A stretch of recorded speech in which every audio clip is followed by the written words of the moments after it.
हुकूमत साजी का फाइनल फेज, पंजाब बाकी सबसे तेज। पंजाब असेंबली का इफ्तिताही इजलास आज सुबह 10 बजे तलब।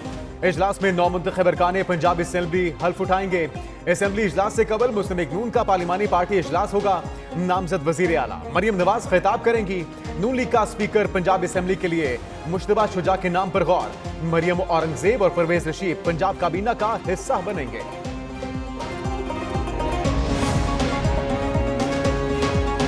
मखसूस नशिस्तें अलॉट, नंबर गेम मजीद वाजे। इलेक्शन कमीशन ने 2 सूबाई असम्बलियों की मखसूस नशिस्तें अलॉट कर दी। पंजाब असम्बली में खवातीन की 42 नशिस्तें नून लीग, पीपल्स पार्टी, काफ लीग और IPP को अलॉट। नून लीग को खवातीन की 36, पीपल्स पार्टी 3, काफ लीग 2, IPP को 1 नशिस्त मिली। नून लीग को 5 अक़लियती नशिस्तें भी मिल गईं। सिंध असम्बली में पीपल्स पार्टी को खवातीन की 20 नशिस्तें अलॉट, MQM को 6, GDA को 1 सीट मिल गई। पीपल्स पार्टी को अक़लियत की 6 और MQM को 2 नशिस्तें मिली।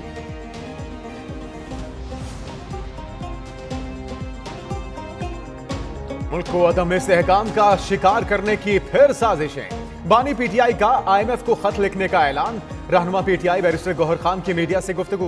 बोले अगर इलेक्शन शफाफ नहीं होंगे तो मईशत को नुकसान होगा। बैरिस्टर अली जफर कहते हैं जितने हलकों में धांधली हुई उन हलकों का ऑडिट हो। बानी PTI खत में IMF से धांधली वाले हलकों के ऑडिट का कहेंगे। जिस मुल्क में जमहूरियत नहीं वहां आलमी इदारों को काम नहीं करना चाहिए। साबिक कमिश्नर रावलपिंडी ने झूठे इल्जामात पर मुआफी मांग ली। लियाकत चट्टा इलेक्शन कमीशन की कमेटी में तलबी पर पेश, बयान रिकॉर्ड करा दिया। कहा कि धांधली से मुताल्लिक गलत बयानी पर शर्मिंदा है। प्रेस कॉन्फ्रेंस में रियासत मुखालिफ और बदनीयती पर मबनी बयान दिया।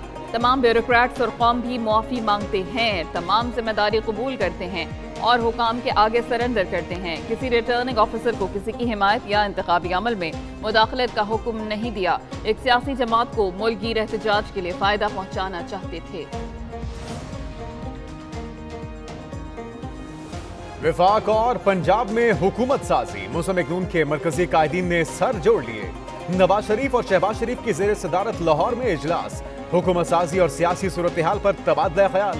दूसरी जानिब नामजद वजीर आला मरियम नवाज से चीफ सेक्रेटरी, IG और दीगर हुकाम की मुलाकातें। अरकान असेंबली का हल्फ, स्पीकर और डिप्टी स्पीकर का इंतखाब एक ही दिन कराने की तजवीज दी। नामजद वजीर आला ने रूल्स मुअत्तल करने की तजवीज मुस्तरद कर दी। कहा कोई जल्दी नहीं, रूल्स की पाबंदी की जाए। कौमी असम्बली का इजलास 25 फरवरी को बुलाने की तजवीज़। 9 मुंतखब अरकान कौमी असम्बली हल्फ उठाएंगे। कौमी असम्बली सेक्रेटेरिएट में 9 मुंतखब मेंबरान के लिए कायम सहूलत मरकज फ़ाल। तर्जुमान कौमी असम्बली के मुताबिक सहूलत मरकज कमेटी रूम नंबर 2 में कायम किया गया।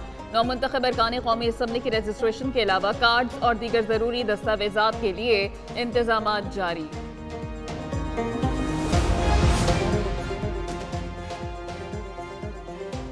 सिंध असेंबली का इजलास 24 फरवरी को दिन 11 बजे तलब। 9 मुंतखब अरकान इजलास में हल्फ उठाएंगे। स्पीकर और डेप्यूटी स्पीकर के इंतखाब का शेड्यूल भी जारी होने का इम्कान। सिंध का नया वजीर आला कौन होगा? पीपल्स पार्टी सिंध की पार्लिमानी पार्टी कल सर जोड़कर बैठेगी। बिलावल भुट्टो खुसूसी शिरकत करेंगे। स्पीकर, डिप्टी स्पीकर और काबीना के मुतल्लिक एतमाद में लिया जाएगा। बिलावल भुट्टो अरकान से मुलाकातें भी करेंगे।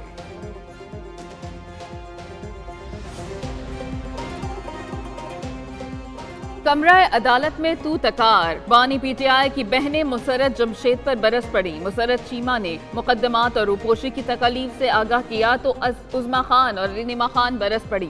कहा कि जब जरूरत थी तो आप लोग छुप गए। पार्टी पर मुश्किल वक्त था तो प्रेस कॉन्फ्रेंस कर दी। मुश्किल वक्त में साथ छोड़ गईं, आज मजबूरियां सुना रही हैं। मुसरत जमशेद चीमा बातें सुनकर खामोश रही।